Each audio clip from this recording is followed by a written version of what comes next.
আলাইকুম। আমার আজকের কবিতার নাম হচ্ছে নারী। আসলে নারী এমন একটি জটিল চরিত্র যে আল্লাহ পাক ছাড়া তাকে বোঝার কেউ নেই। পুরুষরা যতই বুঝতে যায় ততই ঠকে যায়। তো আমার নারী কবিতাটি আমি আবৃত্তি করছি। নারী, নারী তুমি নারী, সত্যিই নারী। বিধাতা তোমারে জীব করেছিল, মানুষ করেছিল, শুধু নারী করেনি। তোমারে তুমি গড়ে তুলেছ, নিজেরে ভুলোনি।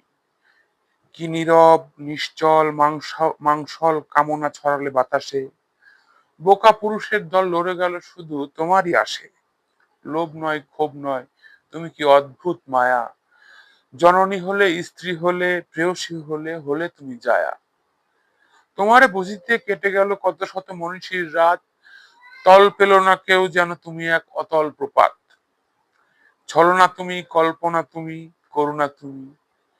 তুমি এক আশার আকাশ, বিনাশী তুমি, অবিনাশী তুমি। তুমি এক ধ্বংস বিলাস। ধন্যবাদ।